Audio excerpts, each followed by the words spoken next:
गणेश शारदा चैव सद्गुरु सज्जनस्तथा आराध्य दैवतं गुह्यं सर्वमे रघुनंदन कृपा कटाक्षाची या किरणे मोह समुद्राचे आटणे घडे जय त्या श्रीकृष्णे वंदूतया ते श्रीराम जयांचे करिता स्मरण होय सकल विद्यांचे अधिकरण ते वंदूया श्रीचरण श्री गुरूंचे जय जय रघुवीर समर्थ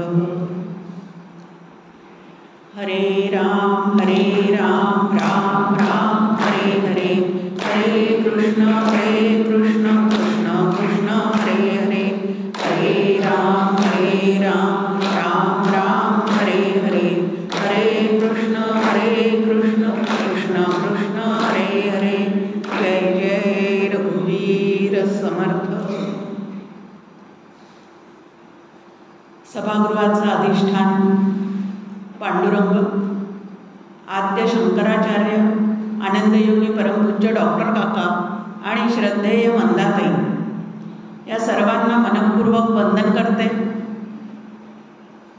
नामशिबिरामध्ये नामीशी एकरूप होण्यासाठी जमलेल्या सर्व नामधारकांना मनपूर्वक अभिवादन करते. काल आपण नामधारकांचे कर्तव्य असा विषय पाहण्याचा प्रयत्न केला. आज माझ्यासमोर आहे नामसाधनेतून क्रमविकास कसा साधायचा आहे किंवा करून घ्यायचा आहे. आता परत डॉक्टर काका सांगतात नेहमी की कुठल्याही विषयाची मांडणी करत असताना ती मांडणी जरी आपल्यालाच करायची असली तरी संतांच्या खांद्यावर बंदूक ठेवून श्रोत्यांवर गोळीबार करायचा असतो, शाब्दिक. मग आता आज चिंतनासाठी कुठली ओवी आहे आपल्यासमोर, तर परमपूज्य डॉक्टर काकांच्या लेखामध्ये सापडलेल्या 2 ओव्या क्रमविकास साधण्यासाठी आज इथे चिंतनासाठी घेतलेल्या आहेत. नामे पतिता पावनपण, पावना मुमुक्षता पूर्ण, मुमुक्षुते साधनारोहण, नाम लाभे. साधन तैसी साध्यता, नामा असे तत्वता, नाम नाम नामची स्मरता सर्वसिद्धी. अशा 2 ओव्या चिंतनासाठी आपल्यासमोर आहे. त्याच्याद्वारे चिंतन करण्याचा प्रयत्न जर केला तर जिथं ते चिंतन जाऊन पोचायला पाहिजे तिथं काकांच्या कृपेने नक्कीच जाऊन पोचेल असा एक विश्वास या ठिकाणी आहे, श्रद्धा आहे. अतिशय सुंदर पद्धतीने काल आपण पाहिलं की नाम म्हणजे काय आहे. तर सगुण निराकार असणाऱ्या ईश्वराने ज्या वेळेला अवतार धारण केला आणि तो रूपामध्ये आला तेव्हा त्याला एक एक जे नाव ठेवलं गेलं त्याला आपण नाम असं म्हणतो. आता ते नाम तुम्हाला आम्हाला घेण्याची वेळ का बरं आलेली आहे? छान प्रश्न आहे आपल्यासमोर. डॉक्टर काका एक स्वतःचं उदाहरण सांगतात की त्यांच्याकडे एक कीर्तनकार जे आहेत ते कीर्तनकार असंच काही तब्येत बिघडली म्हणून तपासण्यासाठी आले होते. काकांकडे आल्यावर काकांनी त्यांना व्यवस्थित तपासलं, काय जे आहे ते औषध वगैरे सगळं त्यांना सांगितलं आणि नंतर ते कीर्तनकार काकांना फीस द्यायला गेले. काय तुमची फीस आहे असं विचारलं तर काका त्यांना म्हणले की एकाच क्षेत्रात असणाऱ्याने एकमेकांकडनं काही घेऊ नये असं एक काय आहे तर रीतिरिवाज आहे. मी प्रवचनकार आहे, तुम्ही कीर्तनकार आहात, म्हणून तुम्ही मला काही देऊ नका. त्यांना काही ते बरं वाटेना की काही देऊ नका तर हे म्हणतायत पण आपण काहीतरी तर यांना दिलं पाहिजे. मग ते जाता जाता डॉक्टर काकांना म्हणले, काका तुम्ही नाम घेत जा. काकांना डॉक्टर साहेब तुम्ही नाम घेत जा असं ते म्हणल्यानंतर काका म्हणे तुम्ही सांगताय तर मी घेतो, पण तुम्हाला एक प्रश्न विचारतो म्हणे की नाम घेण्याची पाळी आपल्यावर का आली. आणि मग काका म्हणे असा प्रश्न विचारल्यावर त्यांना काही उत्तर देता येईना. खरंच आहे, कॅच क्वेश्चन आहे. आम्ही सगळेजण नामधारक आहोत आणि जर वेदांताचा सिद्धांत जर आपण पाहिला तर जीवो ब्रह्मैव नापराहा, जीव हा ब्रह्मरूपच आहे. मग ब्रह्मरूप असणाऱ्या जीवाला परत ब्रह्मरूप होण्यासाठी नाम घेण्याची वेळ का आली, हा एक मोठा गहन प्रश्न आपल्यासमोर सुद्धा आहे की का आपल्यावरती नाम घेण्याची वेळ आली. त्याचं उत्तर इथं काका देतात, नामे पतित पावना, की स्वस्वरूपापासून आम्ही ढळलेले आहोत. पतित झालेले आहोत म्हणजे काय झालेलं आहे, स्वस्वरूपापासून दूर गेलेले आहोत, ढळलेले आहोत, खाली आलेले आहोत. त्यामुळे काय झालेलं आहे तर सगळंच काही बिघडलेलं आहे. अभेद तत्वानी संपूर्ण हे विश्व व्यापलेलं असताना सुद्धा तुमच्या आमच्या मनामध्ये मात्र हे संपूर्ण विश्व जे आहे ते भेदाने भरलेलं दिसत आहे. आणि भेदमय जगामध्ये भेददृष्टीने वापरणारा किंवा वागणारा जो जीव आहे तो हळूहळू पावन असलेला मूळचा हळूहळू पतित होत होत होत आता तुमच्या आमच्यावर अशी पाळी आलेली आहे की माझं स्वरूपाचं विस्मरण मला झालेलं असल्यामुळे त्या स्वरूपाचं स्मरण व्हावं म्हणून पावन असणाऱ्या रामाचं, पावन असणाऱ्या कृष्णाचं, पावन असणाऱ्या शिवाचं नाम घेण्याची वेळ माझ्यावर आली. मग आता नाम घेण्याची वेळ माझ्यावर का आलेली आहे तर मी पतित झालेला आहे. परमार्थशास्त्रामध्ये एक आपल्यासमोर मांडणी असते की साधकाने स्वतःशी अतिशय प्रामाणिक राहावं. नाही तर आमच्या मनामध्ये काय आहे, अहो आम्ही इतके पुण्यवान आहोत ना, सारखं नामस्मरण करतो. अरे नामस्मरण करतो आणि करावं लागतंय हेच तुझ्या ठिकाणचं पहिलं पाप आहे, कारण मूळच्या स्वरूपाला तू विसरलेला असल्यामुळे तुझ्यावर नाम घेण्याची वेळ आलेली आहे. आता बघा, जे स्वतःचं स्मरण विसरतात, मी कोण आहे हे विसरतात, त्यांना आपण भ्रमिष्ठ असं म्हणतो, वेड लागला आहे असं म्हणतो. मग आता सद्यस्थितीमध्ये आपण आपल्या स्वरूपाचं आपल्याला विस्मरण झालेलं आहे. म्हणजे मीच राम आहे, मीच कृष्ण आहे, मीच ब्रह्म आहे, याचं तुमच्या आमच्याला काय झालेलं आहे, चित्तामध्ये विस्मरण झालेलं आहे. मग व्यवहारामध्ये ज्यांना असं स्वतःचं नाव, स्वतःचं जे काय लौकिक असेल त्याचं विस्मरण झालेलं असेल तर त्यांना कोणाकडे न्यावं लागतं, त्यांचे इस्पितळं वेगळे असतात, त्यांच्या ठिकाणी त्यांना घेऊन जावं लागतं. आणि तिकडं गेल्यानंतर ते काही ट्रीटमेंट द्यायला सुरुवात करतात. त्यातली एक ट्रीटमेंट आहे शॉक ट्रीटमेंट, आणि दुसरी ट्रीटमेंट म्हणजे दुसरा उपचार त्या ठिकाणी असतो की जुन्या जुन्या गोष्टी ज्या आहेत त्या त्यांच्यासमोर बोलायच्या, त्यांच्या नातेवाईकांना किंवा यांना बोलावून घ्यायचं आणि जुन्या जुन्या त्यांच्या जीवनात घडलेल्या काही घटना त्यांच्यासमोर सतत सांगायच्या. आणि त्या सांगता सांगता त्यांना आपल्या लौकिकातल्या ह्याचं स्मरण होऊन जातं. अगदी तसंच इथं आपल्यासमोर हा प्रयोग ठेवलेला आहे की नाम का घ्यायचं, तर नाम घेता घेता तुम्हाला आम्हाला आपल्या मूळच्या स्वरूपाचं स्मरण व्हावं ह्याची व्यवस्था म्हणून नामसाधना आहे. म्हणून इथं आपल्यासमोर आहे की नामे पतिता पावनपण, की आम्ही सध्या पतित झालेले आहोत हे प्रामाणिकपणे स्वतःशी कबूल करायचं आहे. आणि असा पतित झालेला एखादा जीवात्मा ज्या वेळेला स्वतःला पावन केलं पाहिजे असं त्याच्या लक्षात येतं त्यावेळेला तो एखाद्या पावनाचा शोध घ्यायला लागतो. आता ईश्वराचे सगळे अवतार पावनच आहेत. त्या ईश्वराच्या अवतारांचं चिंतन करणारे सुद्धा हळूहळू तितकेच पावन होतात. आणि म्हणून असा चालता बोलता एखादा संत जो पावन झालेला आहे म्हणजे पूर्ण त्याला स्वस्वरूपाची जाण आलेली आहे, ब्रह्मविद ब्रह्मैव भवती ह्या पद्धतीने तो पूर्ण ब्रह्मरूप झालेला आहे. भक्तीच्या भाषेत बोलायचं तर रामरूप झालेला आहे, कृष्णरूप झालेला आहे, शिवरूप झालेला आहे. असा जो कोणी पावन असेल त्या पावनाकडे आपण जातो. आणि आता तो विषय शेवटच्या दिवशी सबीज निर्बीज येऊन जाणार आहे. त्यामुळे त्याला मी आता हात घालणार नाही. नाही तर अलकाताई मला म्हणेल मेरे अंगने में तुम्हारा क्या काम, जो तिचा विषय आहे तो विषय इथं मी घेतला तर असं काहीतरी होऊन जाईल. म्हणून तिकडं काही आपण जायचं नाही आहे. पण एक लक्षात घ्यायचं की भगवंताचे जे अवतार आहेत त्यांचं नाम घेता घेताही पावनपणा आपल्याला येऊनच जातो. आणि दुसरं, जे अत्यंत पतित पावन झालेले आहेत, ज्यांना स्वतःचं पूर्ण स्वरूपाचं पूर्णपणे त्या ठिकाणी समाधान झालेलं आहे, स्वरूपाशी एकरूप झालेले आहेत, अशांकडून नाम आपण जर घेतलं तर ते नाम तुम्हाला आम्हाला सुद्धा पावन करायला अत्यंत उपयोगाचं असतं. म्हणजे त्याद्वारेच आपण परत पतित झालेले पावन होऊ शकतो.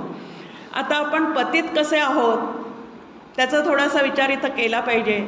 समर्थांचं एक फार सुंदर दासबोधातली ओवी आपल्यासमोर आहे की पापाचे वळले शरीर पापची घडे तदनंतर अंतरी रोग वरीवरी उपचार काय करी. आता आपण पतित झालो म्हणजे जन्माला आलेले आहोत, पहिल्या एक गोष्ट. आता जन्म कशामुळे घ्यावा लागतो? जन्म घ्यावा लागे वासनेच्या संगे. आता या वासना का शिल्लक राहिल्या? शिल्लक राहिलेल्या आहेत मरते समयी. कुठली तरी एक अगदी तीव्र असणारी इच्छा तिने मनात घर केलेलं आहे आणि ती आमच्या मनात राहिलेली आहे. आणि म्हणून आम्हाला परत काय झालेलं आहे? जन्माला यावं लागलेलं आहे.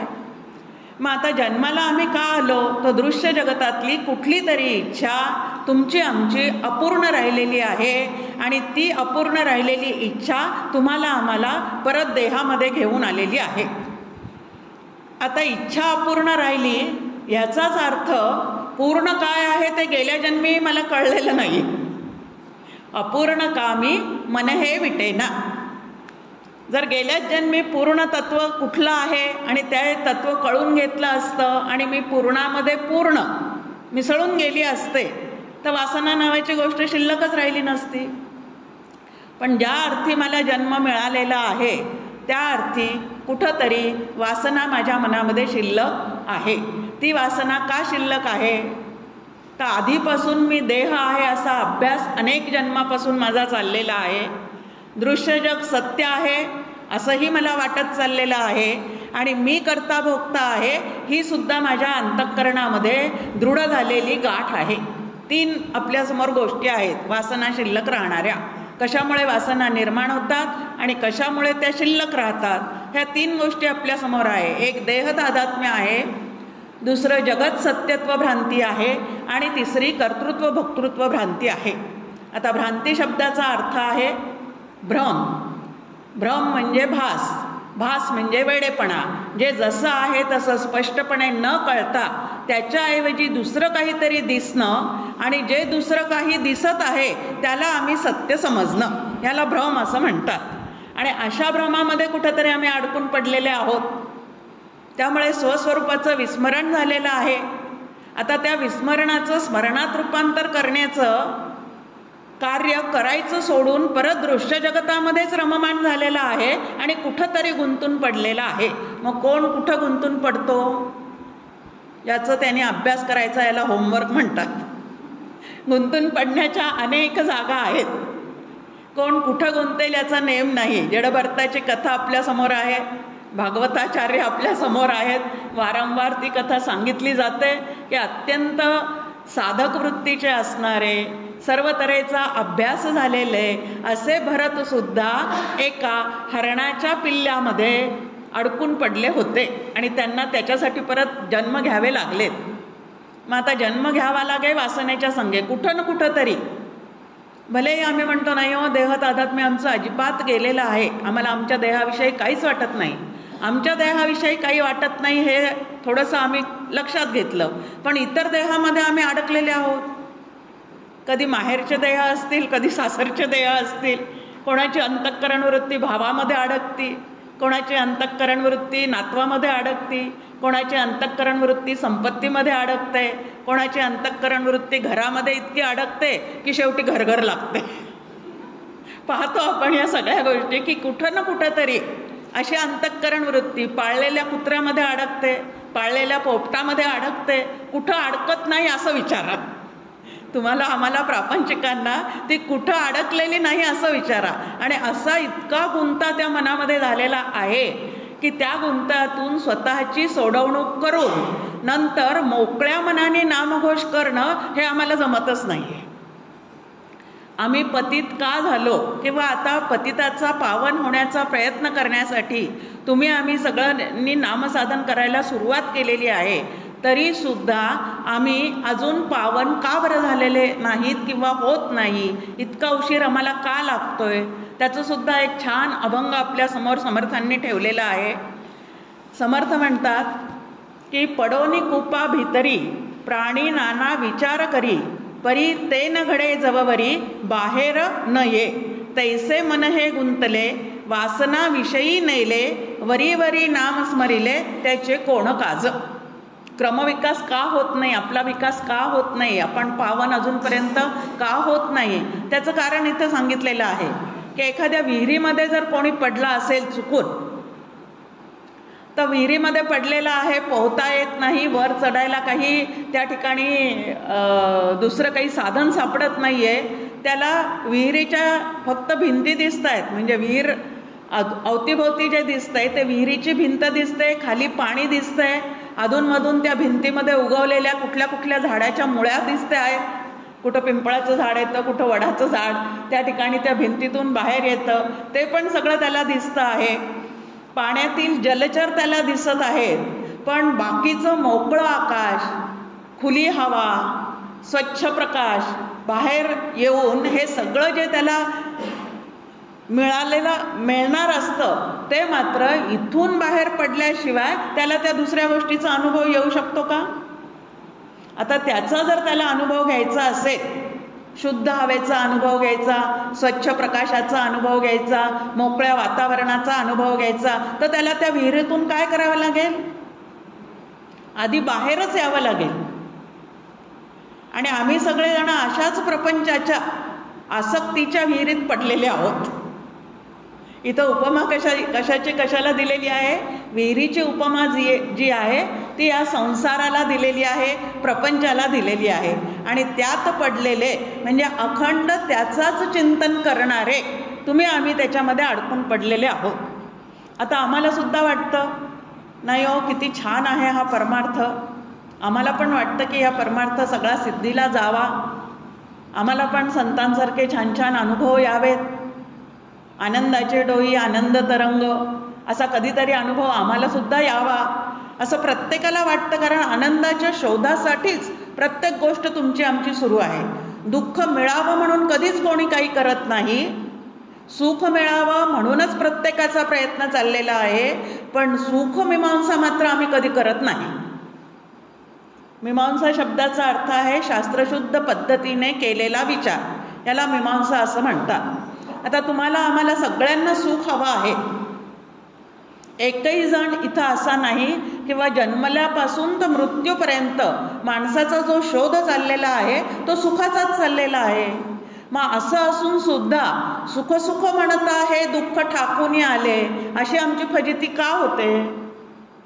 कारण एकच आहे की सुख हवं आहे, पण त्या सुखाची मीमांसा केलेली नाही. ते नेमकं कुठं आहे हे संतांजवळ बसून विचारलेलं नाही. सुखरूप तत्व कुठं आहे ह्याची कधी चौकशी केलेली नाही. बाकी चांभार चौकशा भरपूर केलेल्या आहेत. जाणून घेण्याची कितीतरी तुम्हाला आम्हाला प्रत्येकाला एक ती हेच आहे की प्रत्येक गोष्ट जाणली पाहिजे. पण त्या जाणण्याचे आमचे विषय काय आहेत? 6 महिन्यापूर्वी शेजारच्यांच्या मुलीचं लग्न झालं, पण अजून ती घरीच दिसते. का बरं? आता मला ते जाणून काय करायचं आहे? पण आमची अंतःकरण वृत्ती जी आहे ती असं बाकीच्या गोष्टी जाणण्याकडे जी आहे तिकडं सारखी प्रवृत्त होते.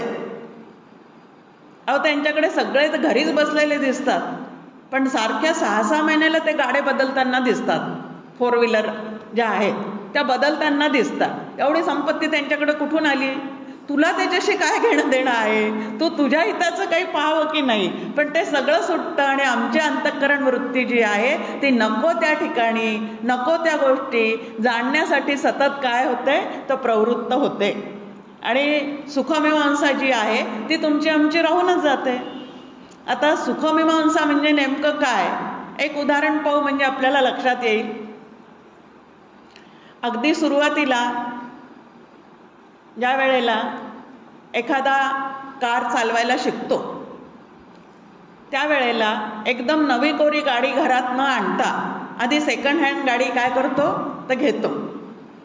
कारण नव्या कोऱ्या गाडीला एकाएकी धक्का लागायला नको, जोपर्यंत आपल्याला त्याची प्रॅक्टिस होत नाही तोपर्यंत सेकंड हँड बरी.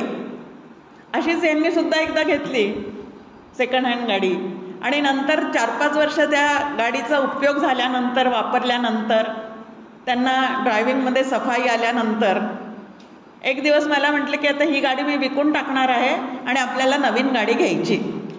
मग आता नवीन गाडी घेण्याचं ठरल्यावर आम्ही पुण्यामधल्या सगळ्या शोरूममध्ये जाऊन आलो. गाडी मीमांसा कशाला सुरुवात केली, ध्येय ठरलं की गाडी घ्यायची आहे.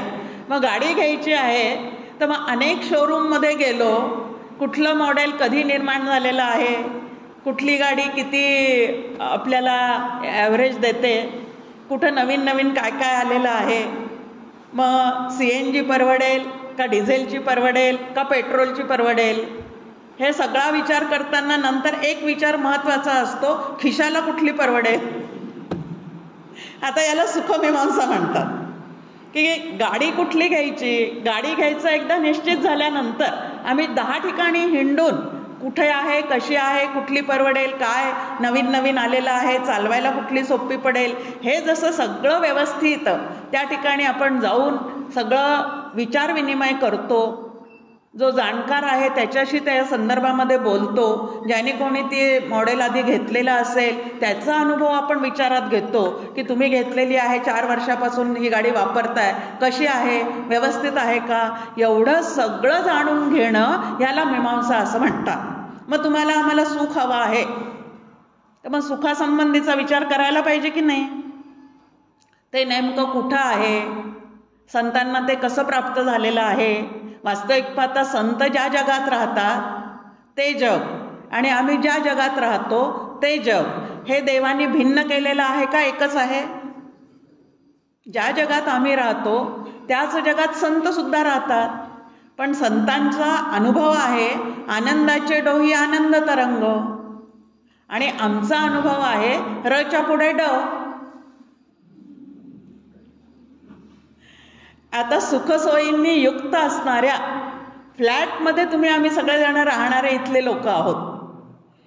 यातलं सुखसोयींनी युक्त एकही गोष्ट तुकाराम महाराजांच्या घरात नव्हती, पण तरी त्यांचा अभंग आहे अनुभवाचा आनंदाचे डोही आनंद तरंग.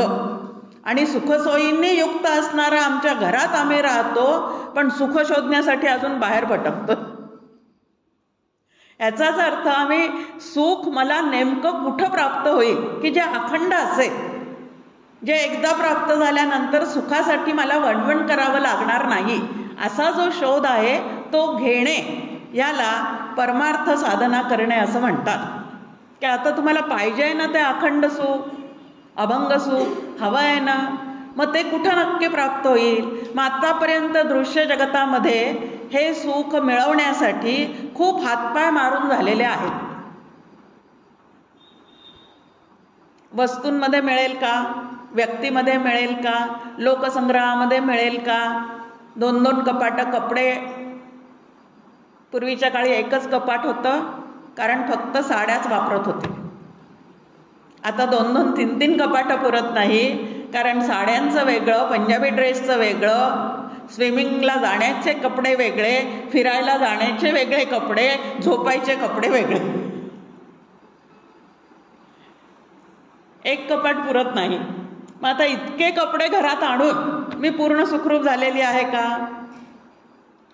भरपूर दागदागिने अंगावर घालून मी पूर्ण सुखरूप झालेली आहे का.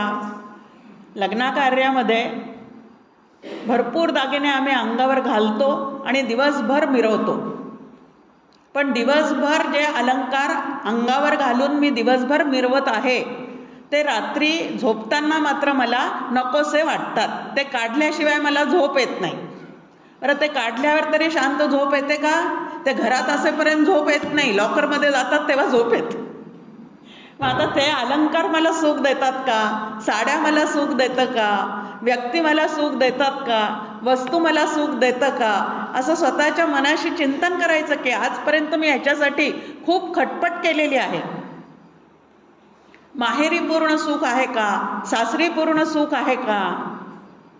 तिकडेही गेल्यानंतर नवीन कोणतरी घरात आलेलं असतं, त्यांचा त्या घरावर ताबा दिसतो, माझा सगळा सुटलेला दिसतो, म्हणून तिकडेही गेलं तरी काय आहे.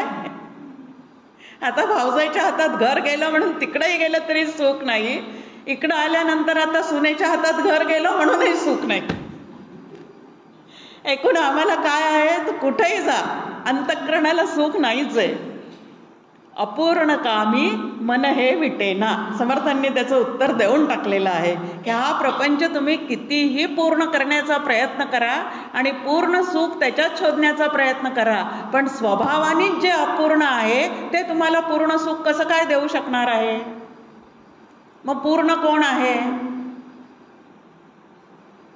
ज्याच्यापासून म्हणजे ज्याच्या सत्तेवर अनंत सृष्टी निर्माण झाल्या, ज्याच्या सत्तेवर अनंत सृष्टी या ठिकाणी तुम्हाला आम्हाला भासमान होत आहेत आणि ज्याच्या सत्तेवर सर्व सृष्टी विलीन झाल्या तरी ज्याच्यातली पूर्णता यत्किंचितही कमी होत नाही, असं जे तत्व आहे त्याला पूर्ण असं म्हणतात, त्याला ब्रह्म असं म्हणतात, त्याला भक्तीच्या भाषेमध्ये परमेश्वर असं म्हणतात.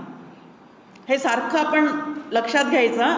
भक्तीच्या भाषेत ज्याला परमेश्वर म्हणतात त्याला शास्त्राच्या भाषेमध्ये ब्रह्म असं म्हणतात. आणि हे जर लक्षात ठेवलं तर निरूपणा ऐकताना ब्रह्म घोटाळा होत नाही.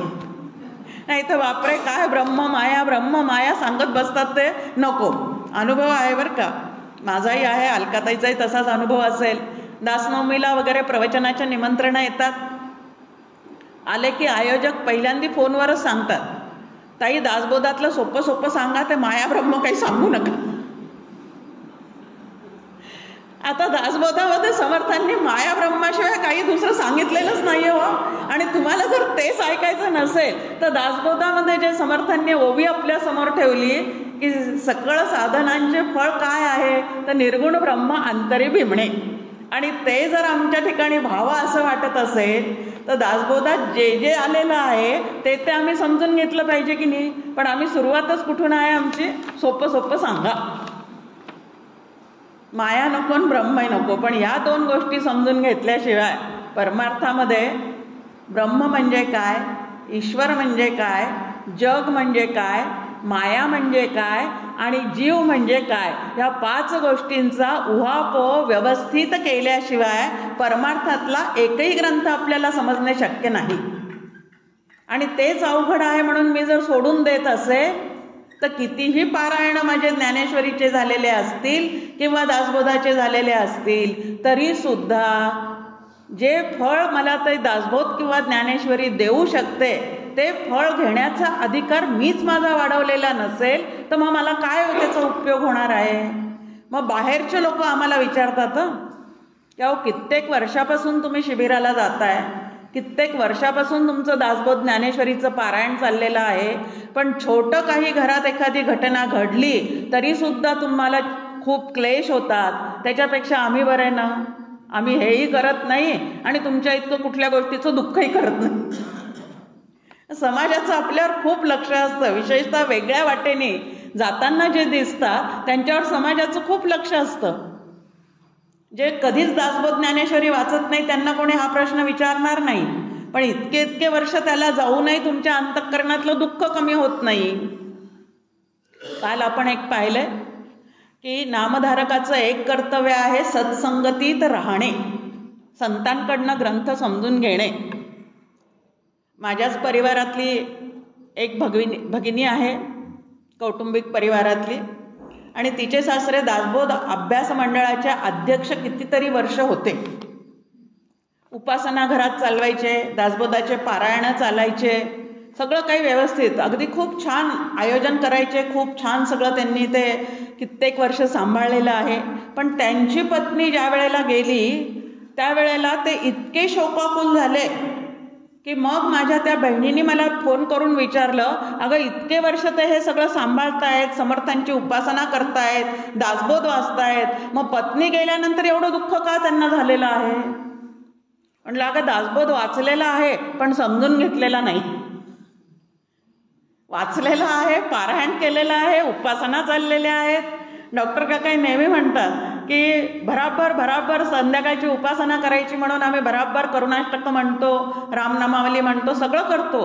पण ते करुणाष्टक म्हणत असताना समर्थांच्या अंतःकरणात जो भाव होता, तो भाव जोपर्यंत माझ्या आतमध्ये येत नाही तोपर्यंत त्यांना नेमकं त्याच्यातून काय सांगायचं आहे ते मला कळणं शक्य नाही. आणि सगळ्या गोष्टी त्या माहिती असल्याशिवाय पाहतो आपण. बेंगलोरमध्ये वगैरे समजा आपण गेलेले आहोत, एस टी स्टँडवर उभे आहोत, अनेक बसेस त्या ठिकाणी येतात, गोल अक्षरांनी काहीतरी नावं त्यांची तिथे लिहिलेले असतात, गावांचे नावं त्या बसेसवर गोल अक्षरांनी काहीतरी लिहिलेलं असतं. पण ती भाषा जर मला समजत नसेल तर ते अक्षरं दिसतात पण मला समजत नाही ना ती गाडी कुठं जाणार आहे, काय आहे. तसं दासबोधातले अक्षरं मला दिसत आहेत पण त्याच्या मागचा आशय माहिती नाही, अर्थ माहिती नाही, काहीच माहिती नसेल तर मला नेमकं दासबोध वाचून कुठं जायचं आहे, काय मिळवायचं आहे ते मला कधी कळणार आहे का? म्हणून वेदांताची सुद्धा एक परिभाषा आहे, अध्यात्मशास्त्राची एक परिभाषा आहे. ती सगळी परिभाषा आम्ही जाणून घेण्यासाठी संतांच्या संगतीमध्ये नामधारकाला राहावं लागतं. कारण नामातला नामी जो आहे त्याचं पूर्ण जे काय समग्र चिंतन आम्हाला करावं लागतं नाम घेताना, ते जर आमच्या ठिकाणी होत नसेल तर काय होणार आहे? सगळं चाललेलं आहे पण प्राप्ती मात्र काहीच नाही. प्रवचनाच्या ठिकाणी जात असताना माझ्या हातात एखादी पर्स असते. आता तिथल्या भगिनींनी जर मला विचारलं की ताई तुमच्याजवळ पैसे आहेत का, तर मी काय सांगते त्यांना, हो आहेत. किती रुपये आहेत? दुसरा प्रश्न. मग माझं उत्तर आहे 5 रुपये आहेत. आता पर्समध्ये पैसे नाहीत असं मी म्हणू शकत नाही, कारण 5 रुपये माझ्या पर्समध्ये आहेत. पण ते 5 रुपये घेऊन मी कुठल्या मॉलमध्ये जाऊन काही घेऊ शकत नाही, कारण सगळ्याची किंमत वाढलेली आहे. पैसे नाहीत असं म्हणू शकत नाही आणि त्याच्यातून मी काही घेऊ शकत नाही. तशा आमच्या साधना करत नाही असं आम्ही म्हणू शकत नाही. पण ज्या काय तुटक फुटक साधना आमच्या चाललेल्या आहेत त्यातून जी प्राप्ती करून घ्यायची आहे, सुख शांती आनंद समाधान तृप्ती, त्याचा मात्र अजिबात पत्ता नाही. असं जर आमचं वर्षानुवर्ष चाललेलं असेल तर हा पतितपणा आमचा कधी कमी होईल का? मग पतिताचं पावन व्हायचं आहे आम्हाला. मग काय केलं पाहिजे? जे पावन झालेले आहेत नाम घेऊन, जे देहात्मबुद्धीतून सुटलेले आहेत, जे जग सत्य आहे या भ्रमातून मोकळे झालेले आहेत आणि भव्य दिव्य कार्य करूनही ज्यांच्या अंतःकरणामध्ये कर्तृत्व भोक्तृत्व भ्रांतीचा लेशही उरलेला नाही, अशा पावन झालेल्या संतांकडे जाऊन मला हे सगळं समजून घ्यावं लागेल. त्यावेळेला माझ्यातला अहंकार जो आहे, ज्या अहंकारामुळे मी पतित झालेली आहे. आता वासनेचं मूळ अहंकार आहे बरं का. वासनेचं मूळ काय आहे? मी देह आहे, हे जग सत्य आहे आणि जगात असणारे सगळे विषय या देहाला मिळालाच पाहिजे, सगळे भोग मिळाले पाहिजेत. त्याच्यातून या वासनांचं काय होत राहतं? वाढतच जातात. मग आता त्याचं मूळ अहंकार हेच आहे आणि अहंकार गेल्याशिवाय परमार्थात काही मिळत नाही. पण परमार्थात येऊन आम्ही नाम घेतो त्याचाही अहंकार करतो, पारायण करतो त्याचाही अहंकार करतो, शिबिरं अटेंड करतो त्याचाही अहंकार धारण करतो किंवा शिबिरांचं आयोजन करतो त्याचाही अहंकार धरतो. आणि असे जे अहंकार वाढलेले आहेत ते अहंकार कमी करणे याला नामसाधना असे म्हणतात. नामसाधनेने नेमकं काय साधलं पाहिजे? तर आमचा अहंकार कमी झाला पाहिजे. मग इथं आपल्यासमोर आहे इतकं प्रपंचाने आसक्त झालेलं अंतःकरण आहे, म्हणजे विहिरीत पडलेल्या माणसाला जो अनुभव, त्या पद्धतीने इथं सगळीकडून अंतःकरण वृत्ती आमची कुठं ना कुठं तरी चिकटलेली आहे. आणि चिकटलेली असल्यामुळे त्याच्यातून बाहेर पडण्याची व्यवस्था सगळ्या संतांनी आसक्तीतून सुटण्यासाठी भक्ती सांगितलेली आहे. 2 शब्द आपल्यासमोर आहे, एक आसक्ती आणि दुसरी भक्ती. प्रपंचाकडच्या ओढीला आसक्ती असं म्हणतात आणि भगवंताकडच्या ओढीला भक्ती असं म्हणतात. एकदम सोपी व्याख्या, काही अवघड नाही त्याच्यात. भक्ती म्हणजे नेमकं काय आहे तर भगवंत आणि श्री गुरु यांच्यावरच्या नितांत प्रेमाला भक्ती असं म्हणतात. भक्तीची व्याख्या तीही डॉक्टर काकांनी केलेली, इथं मनाचं काहीच सांगत नाही, ती पण डॉक्टर काकांनी केलेली व्याख्या. मग आता आम्ही सगळेजण स्वतःला भक्त समजतो, पण भक्ती शब्दाचा हा अर्थ ऐकल्यानंतर खरोखरीच त्या भगवंतावर, श्रीगुरूंवर, श्रीगुरूंनी दिलेल्या साधनेवर, श्रीगुरूंनी दिलेल्या नामावर इतकं प्रेम आहे का हो आमचं? आम्ही भगवंताची पूजा अर्चा सगळं काही करतो, पण आमचं भगवंतावरचं प्रेम कसं आहे? डॉक्टर काका म्हणतात पुणे आणि मुंबई या ठिकाणी जेव्हा मी जातो तेव्हा सकाळी उठून त्या घरी 3 गोष्टी आलेल्या पाहतो. एक आहे पेपर, दुसरं आहे दुधाची पिशवी आणि तिसरं आहे फुलाची पुडी. यातलं काय आलं नाही तर आम्हाला चालतं? पेपर आला नाही तर शेजारी मागून आणतो काहीतरी वाचण्यासाठी किंवा अजून कुठं जाऊन पेपर घेऊन येतो. दुधाची पिशवी आली नाही तर चहा नाही मिळाला तर आमचं सुरूच होत नाही सकाळचं. मग दूधसुद्धा आलेलं नसेल तरी दुसरीकडे जाऊन घेऊन येतो. पण फुलाची पुडी आली नाही तर आम्हाला चालतं, खडा मारतो, फुली मारतो आम्ही कॅलेंडरवर की त्याचा 1 दिवसाचा खाडा झाला. मग याच्यावरून लक्षात येतं आमचं भगवंतावर किती प्रेम आहे. नैवेद्य नाही झाला तरी चालतो, फुलाची पुडी नाही आली तरी चालती. एखाद्या दिवशी पूजा नाही झाली तर कुठं बिघडलं? एखाद्या दिवशी नाही जेवलं तर कुठं बिघडलं? विचार करा. एखाद्या दिवशी नाही काही खायला मिळालं तर जसं आमचं बिघडत नाही असं कुठं होतं? काहीतरी दुसरं तरी मागतो आम्ही. नाही पोळी भाजी वरण मिळालं तर निदान पोहे पाहिजेत, काही शिरा पाहिजे, निदान दूध पाहिजे, काहीतरी पाहिजे की नाही. पण इकडं मात्र नाही झालं तरी चालतं. असं आमचं त्या भगवंतावरचं जर प्रेम असेल तर मग आम्ही स्वतःला भक्त म्हणून घ्यावं का? पण म्हणतो की नाही, स्वतःला सगळेजण भक्त समजतो, पण आम्ही कसे भक्त आहोत सद्यस्थितीतले? 12वी झाल्यानंतर मुलं जे आहेत ते कोणी इंजिनिअरिंग व्हायला जातात, कोणी मेडिकलमध्ये प्रवेश घेण्यासाठी जातात, कोणी वकिलीमध्ये प्रवेश घेण्यासाठी बाहेर पडतात. स्वतःच्या घरापासून दूर जावं लागतं दुसरीकडे त्यांना हे लागलं तर, म्हणजे नंबर दुसरीकडे लागले तर.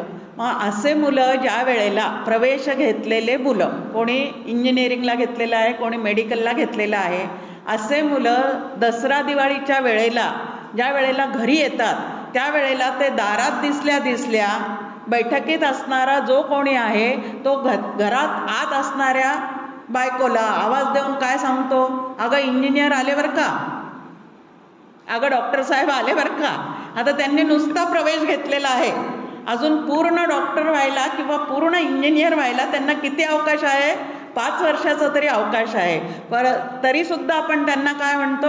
डॉक्टर आले, इंजिनियर आले. तसं तुम्ही आम्ही स्वतः भक्त जे समजतो ते असे प्रवेश घेतलेले आहे, पूर्ण झालेले नाही. लक्षात काय घ्यायचं? स्वतःला समजतोय आपण भक्त आहे, पण आत्ता आम्ही इकडं प्रवेश घेतलेला आहे, म्हणजे अगदी प्ले ग्रुपमध्ये आहे, नर्सरीमध्ये आहे, पूर्ण अजून ते झालेले नाही. सच्चिदानंदाची पदवी घेण्यासाठी बराच काळ जो आहे तो यामध्ये टिकून राहावं लागतं.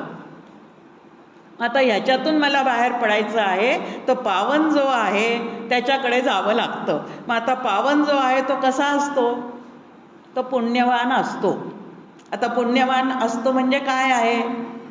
शरीर पापाचे वळले, आता ते सुद्धा शरीरात आलेले आहेत, पण शरीरात आलेले असून सुद्धा नामस्मरे निरंतर त्याचे जाणावे पुण्य शरीर, असं आपल्यासमोर संतांनी ठेवलेलं आहे.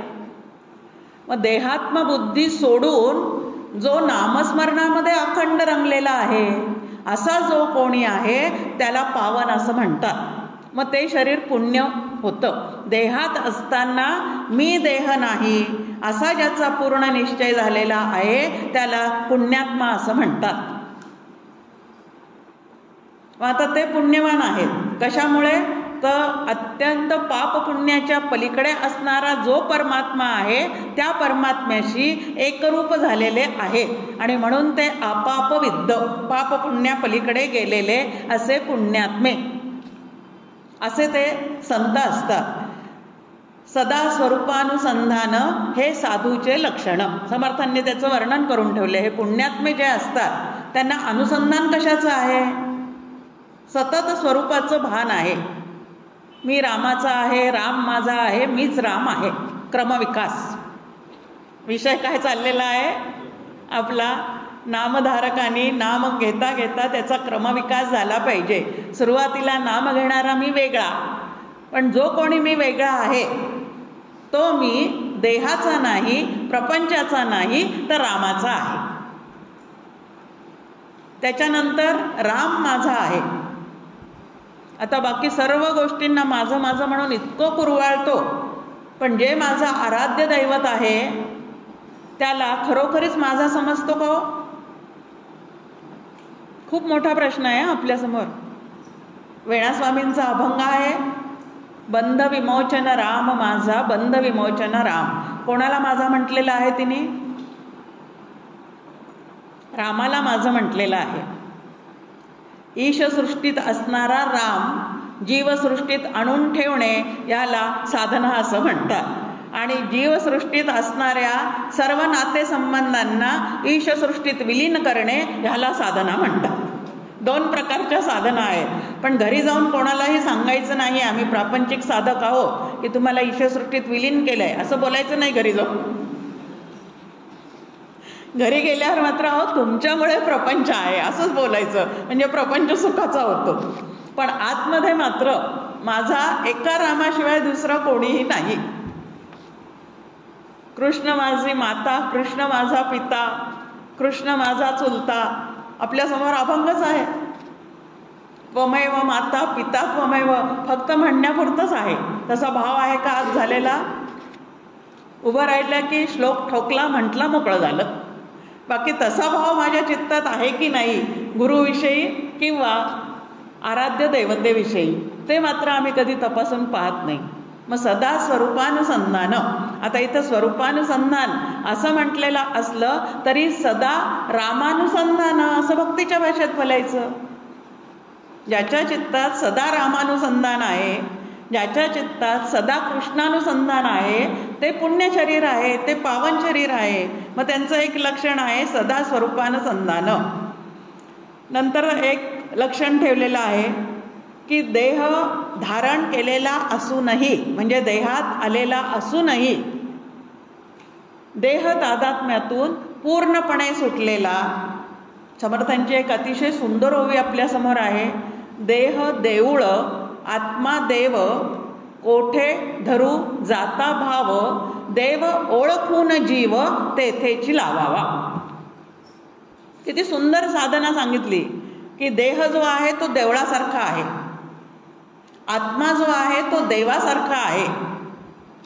आणि देह आणि आत्मा ह्यांच्यामध्ये जो जीवात्मा आहे त्याने आता देहाशी तादात्म्य ठेवायचं का आत्म्याशी एकरूप व्हायचं, कुठं जीव गुंतवायचा हे त्यांनी ठरवायचं आहे.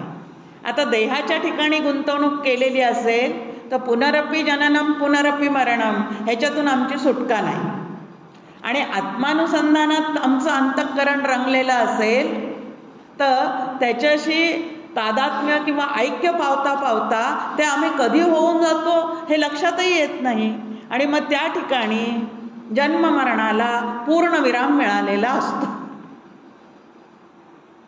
पण पूर्णविराम देणं या जन्ममृत्यूला हे आम्हाला जमत नाही. सारखे स्वल्पविरामच सुरू आहेत. पॅरेग्राफ पूर्ण होतच नाही आणि स्वल्पविरामाने छोटे वाक्य मात्र पुढे पुढे सरकत चाललेले आहेत. भव्य दिव्य कर्म होत असूनही, जगात वावरत असूनही जगाला कधीही सत्य समजत नाही, त्याला पावन असं म्हणतात. आणि तुम्ही आम्ही इकडं म्हणतो जगत सत्यत्व भ्रांती समजूनही छान सांगतो एकमेकांना. शिबिरात आले की अशा चर्चा रंगलेल्या असतात, सगळ्यांच्या तोंडी तेच वाक्य असतात, सगळे अगदी खूप एकमेकांना समजून सांगणं वगैरे सगळं छान चाललेलं आहे. पण आता कित्येक प्रवचनाच्या निमित्ताने अनेकांशी संबंध येतो, काही परिवारातले लोकसुद्धा असतात, त्यांच्या घरीसुद्धा राहणं होतं. त्यावेळेला ते म्हणतात, जयश्रीताई तुम्ही काही म्हणा, पण कोणीतरी मान अपमान केले की दुःख होणारच की नाही हो. म्हटलं मग काकांनी आतापर्यंत सगळ्या शिबिरामध्ये जग मिथ्या आहे सांगितलं, त्याचं काय झालं? आता ज्या अर्थी जगाला सत्यत्व देते त्या अर्थी सुखदुःख भोगावेच लागणार आहेत. जगन मिथ्यात्व झाल्याशिवाय अखंड आनंदाचा अनुभव नाही. आणि आम्ही नाम घेतोय, ध्यान करतोय, पण जगन मिथ्यात्व निश्चय माझ्या चित्ताचं होतो की नाही ह्याच्याकडे मात्र आमचं लक्ष जात नाही. अशा काहीतरी फजिती होत राहतात आणि मग सुखदुःख. हे तर अलीकडचं झालं. पण काकू ज्या वेळेला गेल्या त्यावेळेला एक 2-4 महिन्यांनी काकांनी आम्हाला फोन केला आणि एक 3-4 दिवस माझ्याकडे येऊन राहा म्हणले. म्हणून आम्ही दोघंही जण काकांकडे आलो. काकांच्याकडे वास्तव्याला असताना राजे जे आहेत, इथं त्यांचा फोटो आहे पहा आपल्यासमोर, तेही नुकतेच गेलेले होते. गेलेले नाही, काकू गेल्या म्हणून ते दोघं जण भेटीला आलेले होते. मग आता सगळे राजे नंतर काका हे बैठकीत बसलेले, मी आत बसलेली. माझ्याशी बोलायला म्हणून त्या वहिनी आत आल्या आणि म्हणे काही म्हणा जयश्रीताई, पण काकू गेली तर काकांना थोडं तरी वाईट वाटतच असणार की नाही. म्हणे थोडं का होईना आत काहीतरी वाटतच असणार ना. मी त्यांना म्हणलं हो आपण काका झाल्याशिवाय आपल्याला ते कळणार नाही, त्यांच्या आतमध्ये नक्की काय चाललेलं आहे या क्षणाला.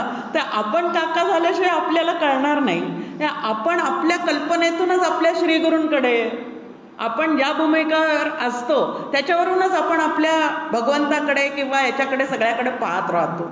पण ते म्हणजे नेमकं काय ते झाल्याशिवाय कळत नाही, हेच त्याचं उत्तर आहे.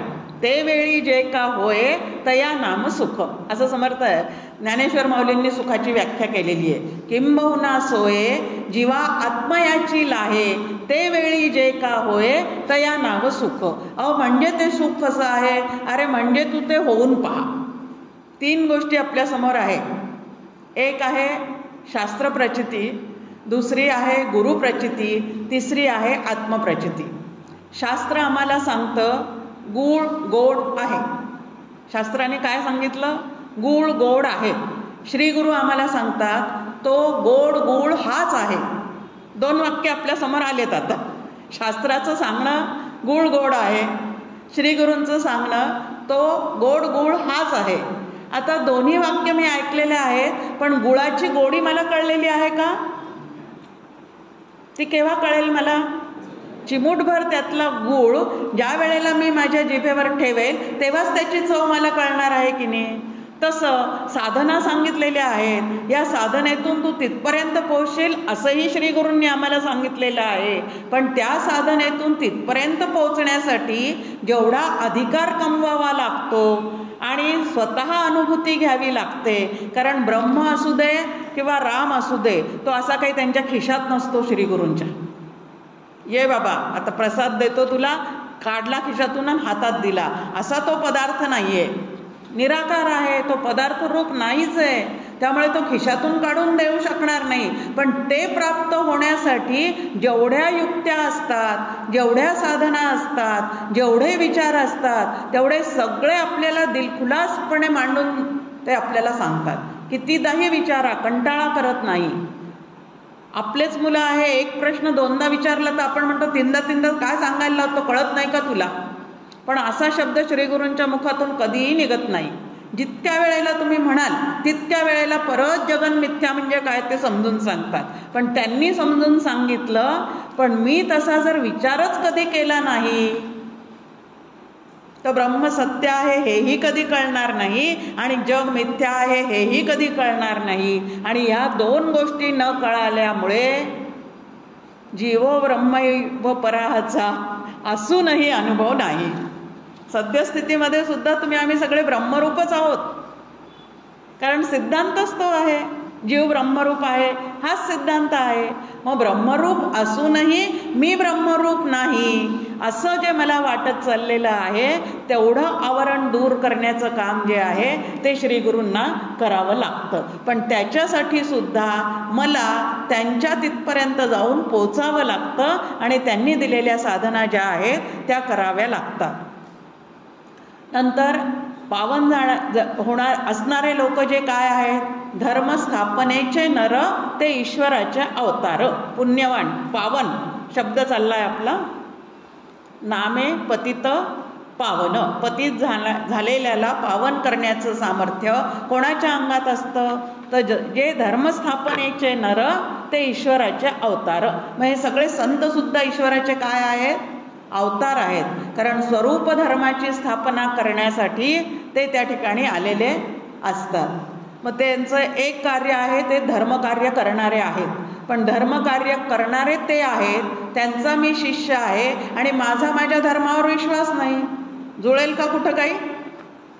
मग परत नामधारकाचं कर्तव्य त्या ठिकाणी आलं की त्यांनी काय करायचं आहे, स्वतःचा धर्म जो आहे, स्वधर्म जो आहे त्याच्यावर पूर्ण निष्ठा ठेवली पाहिजे. याच्यातले कुठल्याही गोष्टीतली निष्ठा कमी पडली तर आमचा परमार्थ पूर्णपणे बारगळून जातो. मग आता त्याचं वर्णन करताना समर्थ परत एक ओवी आपल्यासमोर ठेवतात. आत्मज्ञान पाहे सदा त्याच्या पुण्यास नाही मर्यादा, दुष्टपातकाची बाधा निरसोन गेली. असा जो पुण्यात्मा असतो जो आत्मज्ञान पाहे सदा, मी आत्मरूपच आहे असा ज्याच्या देहाचा निश्चय, चित्ताचा निश्चय होऊन गेलेला आहे, असा जो पुण्यात्मा असतो त्या पावनाकडे जर आम्ही सातत्याने गेलो, त्यांनी सांगितलं ते ऐकत राहिलो आणि त्याप्रमाणे जर आचरण केलं तर पतिताचा पावन होतो. फक्त पहिलं चरण झालेलं आहे आणि 10-20 झालेले या ठिकाणी आपल्यासमोर. मग आता दुसरं चरण आहे, असा जो पावन होतो, असा पतित असणारा संतांच्या सहवासात राहून त्यांनी सांगितलेली साधना करून स्वतः सुद्धा जो पावन होतो, पावना मुमुक्षता पूर्ण, की पावन झालेल्याला नंतर मुमुक्षत्वाची म्हणजे मोक्षाची ओढ लागते. आता हा मोक्ष म्हणजे काय, अगदी सोप्या भाषेत सांगायचं झालं तर चुकीच्या कल्पनातून मोकळे होणे ह्याला मोक्ष असं म्हणतात. चुकीच्या कल्पना कुठल्या आहेत, परत गाडी मूळ पदावर येते. मी देह आहे, चुकीची कल्पना. जग सत्य आहे, चुकीची कल्पना. मी करता भोगता आहे, चुकीची कल्पना. ह्या 3 कल्पनेतून जो मुक्त होतो त्याला मोक्ष मिळालेला असतो. आता असा जो पावन झालेला आहे, मग आता समर्थांचे परत आपल्याला या ठिकाणी दासबोधातले 4 समास आठवतात. बद्ध, मुमुक्षु, साधक, सिद्ध. 4 त्यांनी माणसाचे वर्ग केलेले आहेत. आता पतित म्हणजे बद्ध असणारा, विहिरीत पडलेला, सर्व बाजूनी आसक्त असणारा, ते आपण पाहिलेला आहे. आता तो जो बद्ध आहे त्याला आता त्याच्यातून बाहेर पडायची इच्छा निर्माण झाली, शुभेच्छा निर्माण झाली. योग वसिष्ठाच्या ज्ञानभूमिकेच्या भाषेतून बोलायचं झालं तर शुभेच्छा निर्माण झाली की इथून मी बाहेर पडलं पाहिजे. मग आता बाहेर पडलं पाहिजे असं वाटतो, तो काहीतरी शोध घ्यायला लागतो पुढे. मग आता मुमुक्षूचे सुद्धा 3 प्रकार आपल्यासमोर ठेवलेले आहेत. मंद मुमुक्षू, मध्यम मुमुक्षू आणि तीव्र मुमुक्षू. मुमुक्षू म्हणजे मोक्षाची तळमळ आतमध्ये जागी ज्याच्या झालेली आहे तो मुमुक्षू. त्याचे 3 प्रकार सांगितले. आता मंद मुमुक्षू म्हणजे काय, आपले अवगुण देखे, विरक्ती बळे ओळखे, आपणास निंदी दुःखे या नाव मुमुक्षू. बद्ध असतो तोपर्यंत काय आहे, दुसऱ्यास निंदी सुखे. आणि इथं आता काय झालेलं आहे, बरोबर उलट झालेलं आहे. आपणास निंदी दुःखे, आपल्यातले दोष दिसायला सुरुवात होणं ह्याला परमार्थाची सुरुवात असं म्हणतात. आणि दुसऱ्याचे दोष सतत दिसत राहणे ह्याला प्रपंच करणे असं म्हणतात. आता या सगळ्या गोष्टी आपल्या होमवर्कसाठी आहे की मी कशी आहे यातली, मी नेमकं काय करते. की अरे संतांचं एक काहीतरी सद्वचन, काहीतरी पुण्याचा साठा आतमध्ये कुठंतरी थोडाफार असतो. कारण पाप पुण्याची समता झाल्यावर नरदेह मिळतो असं आपल्यासमोर मांडणी आहे. त्यामुळे प्रत्येक जीवाच्या आतमध्ये पाप आणि पुण्य आहेतच. मग असा जो पुण्याचा साठा आहे त्याला सत्संगतीमध्ये कुठंतरी वर येण्याचं सामर्थ्य त्या ठिकाणी मिळून जातं.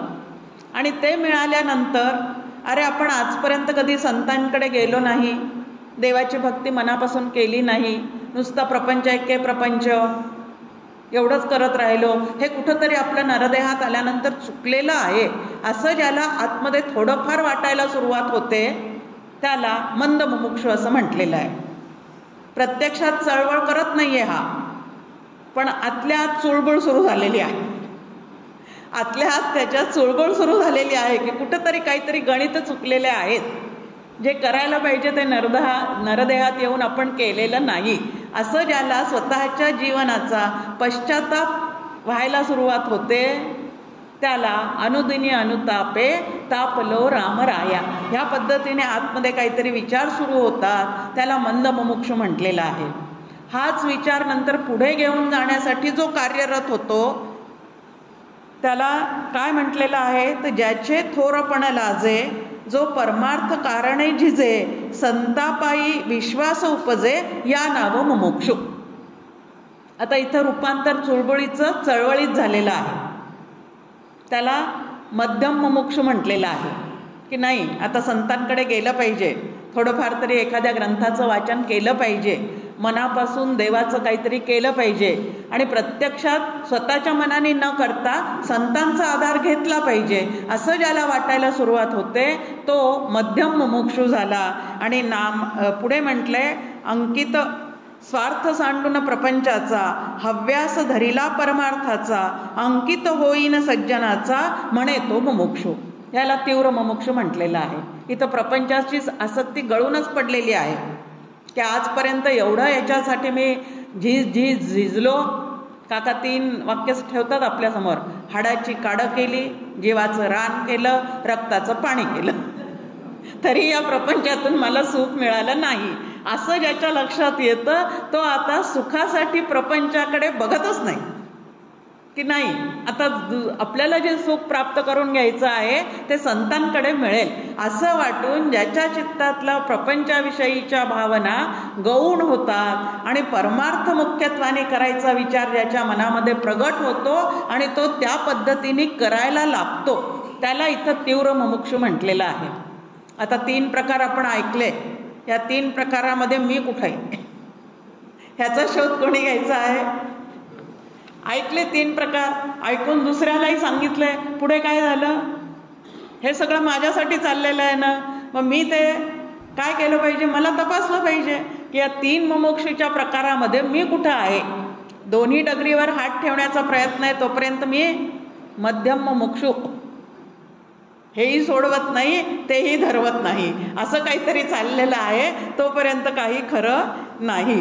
तर असा जो आहे मुमुक्षता पूर्ण की ज्याच्या चित्तातून प्रपंचाची आसक्ती गळून पडलेली आहे, प्रपंच सोडलेला नाही, लक्षात घ्या, नाही तर फार फजिती आहे. साधेमध्येच जर ते सोडून गेलं तर परत स्वतःच काका नेहमी एक उदाहरण सांगतात, या प्रपंचात काही सुख नाही, मी आता इथून निघून जाईल असं राग जर घरात कोणी बोललेलं असेल ना तर घरातले लोक त्यांना म्हणतात एकदा जाऊन तर पहा ना, प्रत्यक्षात तर जातच नाही, जाऊन तर पहा ना असं घरातल्या लोकांना सांगायची वेळ येते. मग तर असं काही नाही, समर्थ आपल्याला छान पद्धतीने सांगतात, प्रपंच उपाधी न त्यागिता, संसार न टाकता, जनामध्ये सार्थकता विचारायची होय. फक्त शास्त्रशुद्ध विचार करा, संतांच्या संगतीत बसून एखादा ग्रंथ परिपूर्णतेने समजून घ्या आणि मग त्यांनी दिलेलं नाम कसं घ्यायचं, कुठं घ्यायचं, केव्हा घ्यायचं, सतत घ्यायचं, घेऊन काय केलं पाहिजे हे सगळं संतांकडनं समजा. त्या नामाचा ठसा आतमध्ये उमटला पाहिजे. उच्चारण करतो पण आतपर्यंत जर ते गेलेलं नसेल तर वरवरी करून, मगाशीच आपण पाहिलं की वरवरी नामस्मरण करून काही उपयोग नाही, मग ते खोलवर गेलं पाहिजे. आता आम्ही सगळेजण सुद्धा नामस्मरण करतो, पण ते नामस्मरण करताना भीती आहे, निराशा आहे, हताशपणा आहे आणि या सगळ्या गोष्टींनी जे नाम घेतो ते वरवरचं आहे. नाम कशासाठी घ्यायचं, नामीची भेट घेण्यासाठी. कायमचं एक लक्षात ठेवायचं की ज्या रामाचं मी नाव घेते त्या रामाचं मला दर्शन झालं पाहिजे. दर्शन 2 प्रकारचं आहे, एक सगुण साकाराचं दर्शन ते डोळ्यांनी क्षणभर कधीतरी भाव तेवढा उंचीवर गेला तर होऊ शकतं. भाव बळे आकळे एरवी नाकळे. म्हणजे नाम घेता घेता त्याच्याशी ऐक्याचा विचार करता करता त्या सगुणाच्या पूर्ण रूपाचं चिंतन करता करता आमचा भाव जेव्हा पूर्ण काठोकाठ तेवढं टेम्परेचर झालं की दूध उतू गेल्याशिवाय राहतच नाही, पाहतो आपण. मग तसं तेवढी साधना झाली की त्याला भेटण्याची मनामध्ये तळमळच निर्माण होती. आता पहा, खाली पण एक यंत्र लावलेलं आहे नामाचं. त्यानंतर अनेक देवळामध्ये आपण पाहतो, घरामध्ये आपण पाहतो, श्रीराम जयरामचं तरी आहे, रामकृष्ण हरीचं तरी आहे, नाही तर अक्कलकोट स्वामीच्या मंत्राचं तरी आहे. असे यंत्र लावलेले आहेत. तिथं सारखं त्या यंत्राच्या माध्यमातून नामस्मरण सुरू आहे, नाम सुरू आहे, स्मरण नाही. नाम उच्चारण त्या ठिकाणी सारखं चाललेलं आहे. पण त्या यंत्रामध्ये अंतःकरण नावाची गोष्ट नसल्यामुळे नाम कितीही तिथं उच्चारण झालं तरी अष्टसात्विक भावाचं जागरण तिथं आहे का हो? आता नाम आतमध्ये मुरत असेल, नाम घेता घेता त्या देवावरचं प्रेम आमचं वाढत असेल तर त्याचा परिणाम म्हणून अष्टसात्विक भावापैकी एक तरी कधीतरी अनुभवाला यायला पाहिजे की नाही. पण आम्ही कोरडवाहू जमीन. कशी आहे कोरडवाहू जमीन? म्हणजे चाललेलं आहे पण काहीच त्याची प्रगती नाही. आता एखादं सिरियल पाहताना त्याच्याशी अंतःकरण तादात्म्य पावतं आणि ते पाहता पाहता तिथल्या होणाऱ्या भगिनीला खूप दुःख होत असेल तर माझे डोळे गळतात. आता हे कशामुळे? हा रजोगुणाचं तादात्म्य आहे. असं तादात्म्य कधी भगवंताशी झालंय का? की नाही, इतकं त्याचं नाम घेते, आता तो भेटावा. बहुत सुकृताची जोडी तेव्हा विठ्ठला आवडी. नाम घेते आहे पण राम आवडतो की नाही हा मोठा प्रश्नच आहे आतमध्ये. त्याची गोडी लागलेली आहे का? तो भेटावा असं वाटतंय का? अष्टसात्विक भावापैकी एखादं काही त्या ठिकाणी जागृत होतंय का? असं जर होत असेल, कधीतरी कंठरुद्ध होणं, कधीतरी डोळ्यातून त्याच्या आठवणींनी पाणी येणं. इतरांच्या आठवणीने खूपच डोळे गळतात. वर्षा ऋतूचे काका म्हणतात तिथं. काका म्हणतात प्रपंचात आमचा सारखा वर्षा ऋतू आहे आणि परमार्थामध्ये ग्रीष्म ऋतू. तिथं मात्र काहीच नाही. आता असं अष्टसात्विक भावाचा एखादा तरी अनुभव येणं हे आम्ही भगवंताच्या जवळ जाण्याचं लक्षण आहे. परत आपण आपल्याला तपासायचं आहे. हे सगळे प्रवचन कशासाठी आहेत? तर आपली तपासणी करण्यासाठी हे सगळं चाललेलं असतं की असं काही होतंय का, त्याची आवड निर्माण झाली का, त्याला भेटावं असं वाटतंय का. आता गावात सेल लागलेला असतो, खूप चांगला आहे, खूप चांगला आहे असं 3-4 मैत्रिणी येऊन सांगतात. त्यांनी सांगितलं की आपल्याला वाटतं 3-4 मैत्रिणींनी सांगितलं ना, एकीनीच नाही, मग तिघींनी सांगितलं तर एकदा जाऊन पाहिलंच पाहिजे. मग आता इथे 4-4 संत सांगतात होतं भगवंत एवढा चांगला, सेल चांगला आहे असं कोणीतरी सांगितलं तर तो जाऊन आम्ही पाहतो. पण संत आम्हाला सांगतात तर भगवंत याच्यापेक्षा खूप छान आहे, चांगला आहे, एकदा त्याच्याकडे जाऊन पाहावंसं आम्हाला कधी वाटतंय का?